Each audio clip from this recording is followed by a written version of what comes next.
13 European countries met in Berlin, their aim to divide the African continent between them. They divided what we know as Somalia into 3 provinces, each ruled by a different European country.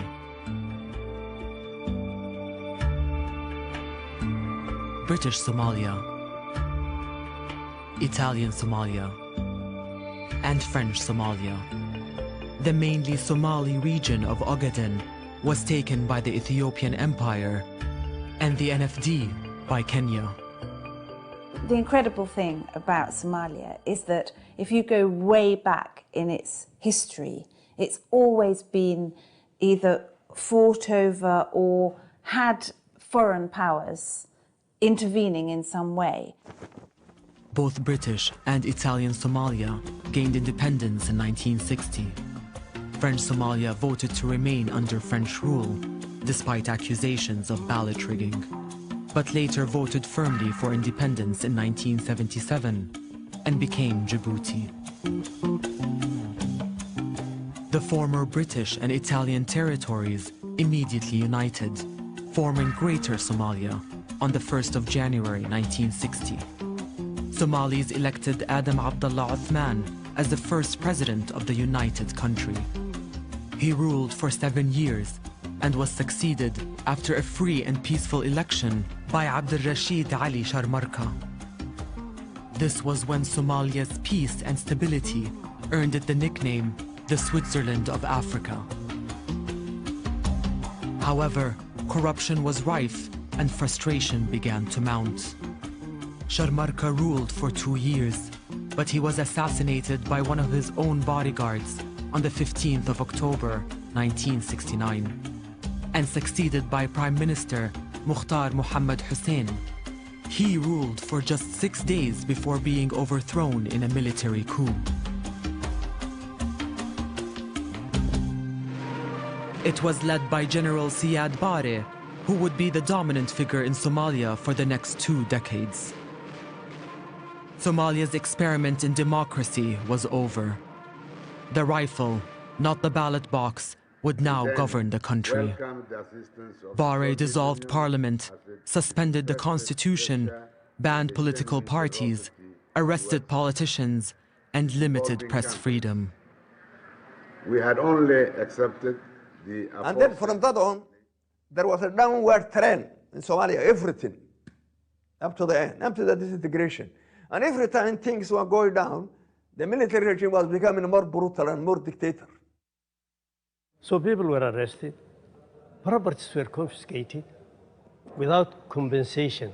Any ship that brings material to Berbera, the materials on that ship were confiscated by the Siad Barre regime with no compensation.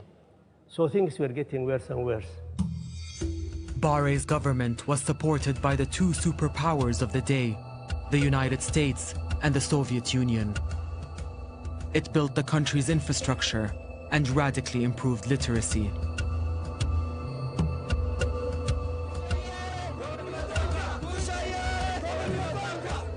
But in 1977, Barre made a move to take the Ogaden region, which was majority Somali, from his neighbor, Ethiopia. I think what the Ogaden War was about was actually staking a claim to a more realistic border which did not comply with the colonial border. The colonial border was the line across the map. The real border was what the Somalis tried to establish. And of course, you remember, it was a very strange war because Siad Barre pretended that it was not a war being fought by the Somali army, but was being fought by the Western Somali Liberation Front, which didn't really exist at all. I mean, we went out to try and find the Western Somali Liberation Front, and we discovered, of course, that their tanks, their armored cars, were all Somali military vehicles with just a bit of paint on them saying WSLF. So the whole thing was a fiction. Of course, what was a fact was that the Somalis wanted their territory, wanted what was naturally, organically Somalia. But Siad Barre did not want to be seen to be fighting for that himself. Jon Snow, News at 10, Jigjiga. However, the Somali army was forced to withdraw when the Soviet Union sided with Ethiopia in the conflict. The army came back, demoralized, defeated, up to they felt they were victorious. That was when the Somalis' nationalism became something of the past. Clans came up, warlords came up, other factions came up, religious groups came up. Opposition to the military government increased. Encouraged by Ethiopia, tribes in the north rejected Barre's dictatorship. He turned his rockets and warplanes on them and attacked Hargeisa, the capital of former British Somalia, in May 1988, killing thousands of northern Somalis.